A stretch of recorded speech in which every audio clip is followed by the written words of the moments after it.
Sorry guys, I got to take the camera off of the rear of the bike.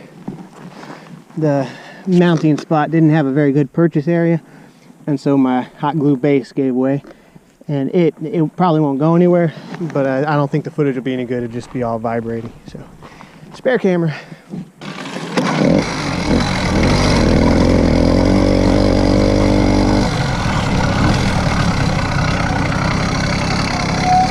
A lot of bullet holes.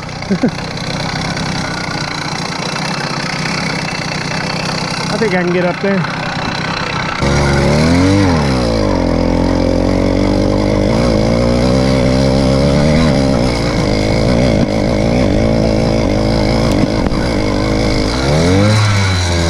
Whew. We're fixing to go into the woods.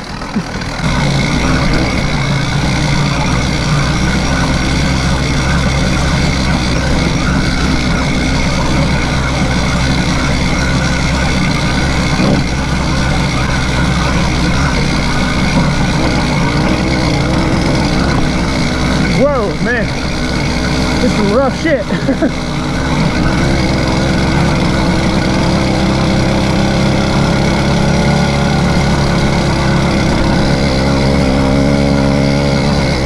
Going uphill.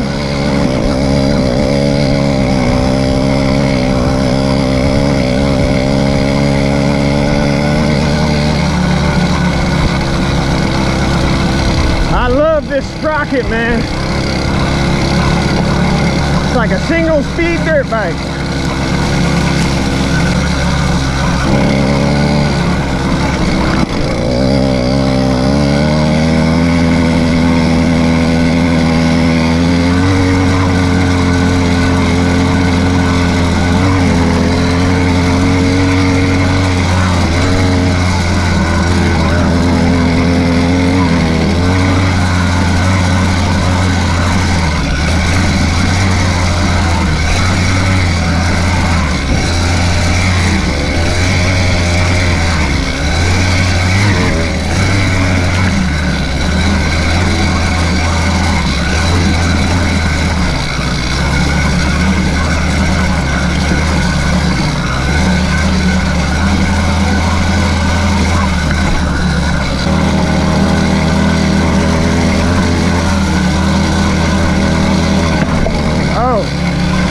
What the hell was that?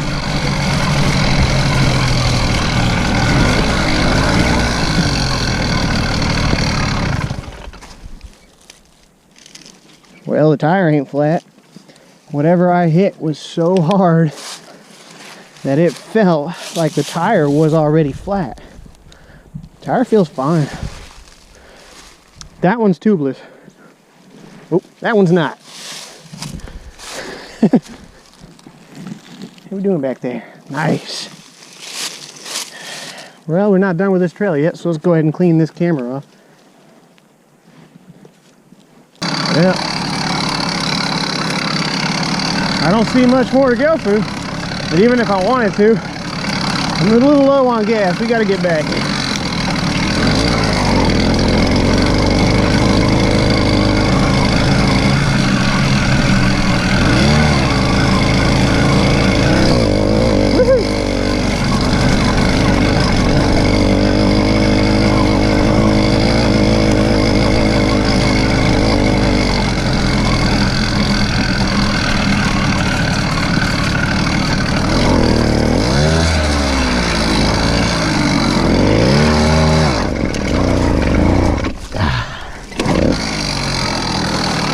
Alright guys, this little tire is a little too thin for that one.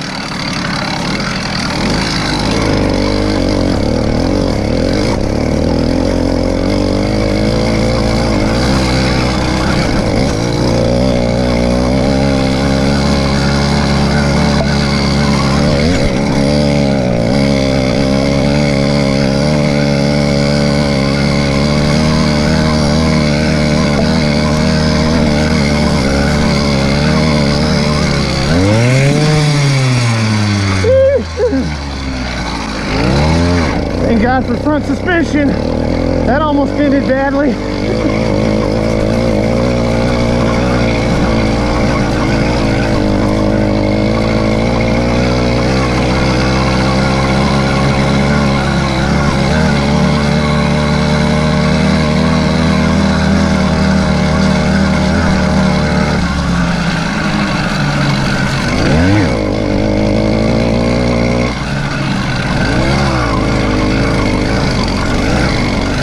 Beer bottle.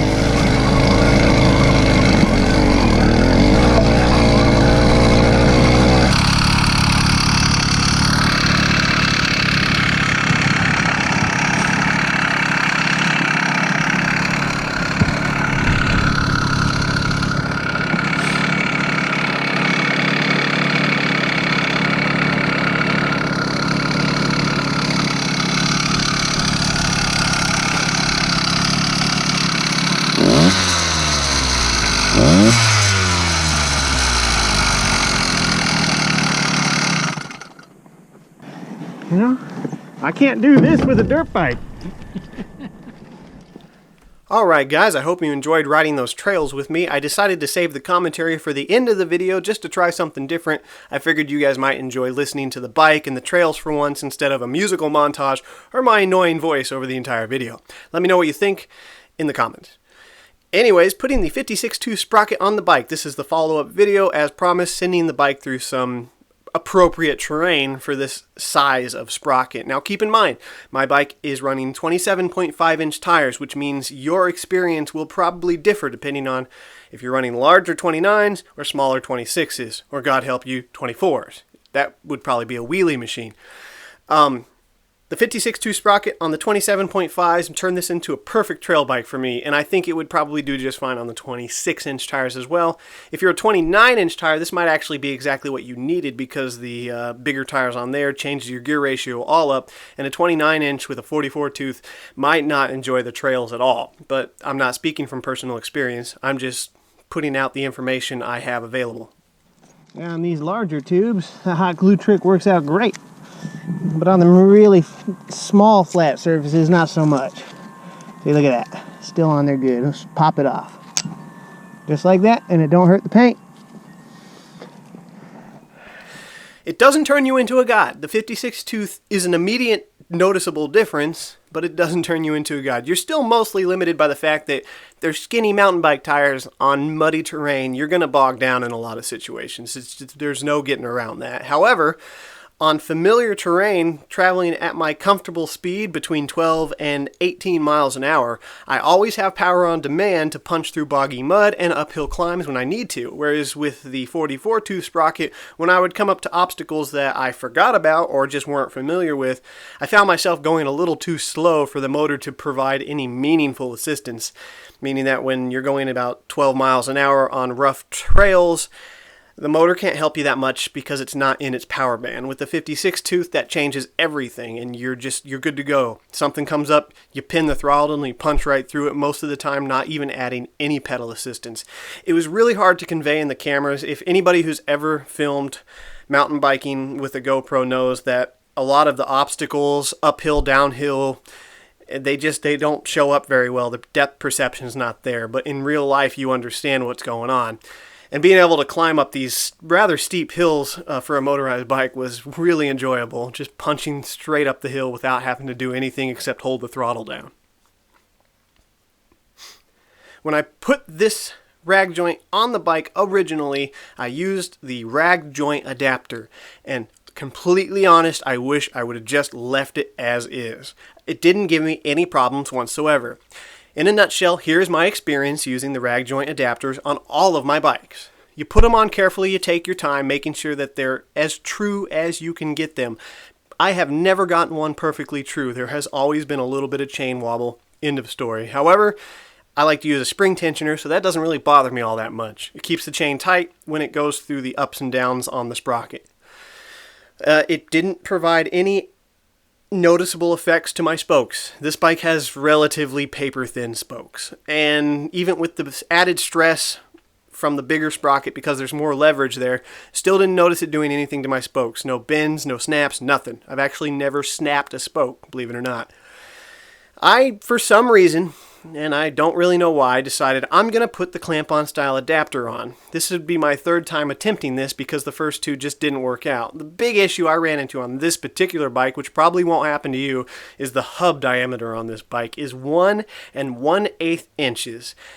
I'm not saying they don't exist, but I could not find a clamp-on adapter at 1 1/8 inch. The closest I found was 1 inch, and that would not fit on this bike. I had to very carefully take a Dremel tool and shave away bits of the inner material making sure that the hole stayed round so the sprocket wouldn't wobble. This took forever, but I got it done. I don't think I did it perfect because there is just a tiny little bit of wobble still in the sprocket. However, it doesn't seem to be as much as I would get out of a rag joint. And I never got very much out of a rag joint anyways. Second problem I ran into was it still slipped. I had had comments on previous videos telling me that you could stick rubber material in and just clamp it down really hard and it wouldn't slip. That's not the case. Not on this torquey sprocket, not on these big rims. That might work for you, but didn't work for me in the past. And the added effect that that's simply impossible on this setup because I already had to shave away material to get the clamp onto the hub. There was no way I was going to fit anything in between there, not even a piece of paper. I got it pretty tight. I had to key the hub and the clamp. This is pretty much well known if you get these clamp-on adapters that you got to key them so they don't slip on the bike. I took a couple of spokes off, which is okay because I've got some truing tools so I could put them back on and make sure the wheel was true. Got my Dremel in there, keyed out the hub, keyed out the sprocket, and I very carefully measured before I did any cutting and took a long time to do this to make sure that the key would fit in snug and not be too loose or too tight. It was a headache. Short story, from now on, I'm sticking with the rag joint. It works, and I've just been happy with them. Okay, you put them on as carefully as you can. You ride the bike, then you come back and you check the nuts. You make sure they're all still tight, and a week later you do the same thing. And after that, for me, in my experience, they always just stick. The nuts stay in place, and you're good to go. So one more thing I would like to crush on this video is an annoying little bug that's popped up from a certain individual on a lot of my trail bike rides. I don't really know why. I think he's just a troll, but just in case he doesn't understand this, let me spell it out for you. He wants me to get a dirt bike. He says the motors are crap, the bikes are crap, they're not meant for this, and they're going to fall apart. First off, I absolutely understand that mountain bikes are not designed to have motors on them.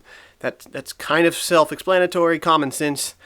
And I also understand that these motors are, they're made in China. They're not really designed to rough the terrain of these trails. I get that. That's not going to stop me from doing it, okay? They're so cheap, it doesn't really matter. I'll take it out, enjoy it. If it breaks, I'll either fix or replace it. The big issue, I'm going to give you 2 points. Let me give you 2 points. All right, first, the big issue. Legality, okay? There are a lot of beautiful trails around my house that you cannot legally ride a dirt bike on. I love these trails, and there's so many of them that I actually haven't even been on all of them. I can ride a motorized mountain bike on these trails because the moment somebody sees me pedaling, they don't care if it has a motor on it. But if I was on a dirt bike, I would instantly get chased off by everybody within a 1 mile radius. So it's a legality issue. The only dirt bike trails that I can get to are 2 hours away. They're rather small, quite chewed up, and they're closed half the year due to funding. The second issue, which is more important to me, maybe not to you, but it's kind of a you just don't get it sort of thing, okay? There is something that draws certain people, like me, to putting a small little two-stroke motor on a mountain bike and then hitting the trails. For some reason, listening to that little two-stroke struggle at 18 miles an hour while you're climbing a muddy hill is incredibly entertaining. I'm sure it would be fun on a dirt bike as well, but this is just what I enjoy, okay? You either try it and you like it, or you try it and you hate it, okay? It's one or the other, but complaining to other people who like to ride motorized mountain bikes on trails doesn't make any sense. If you don't like it, then don't watch the video. All right. So guys, that's pretty much going to cover most of what I wanted to cover, I think. But I've tried to edit this video so many times, and the video editor keeps crashing. So if I forgot something, I apologize. If you have any questions, leave them in the comments. If you like the video, give it a thumbs up. And if you have suggestions for future videos, let me know. All right, guys, ride safe, and I'll see you in the next video. But I'm starting to say to myself, I really hope that these whoop-de-whoops stop whoop-de-whooping. Or I'm going to go whoop-de-wee over the handlebars.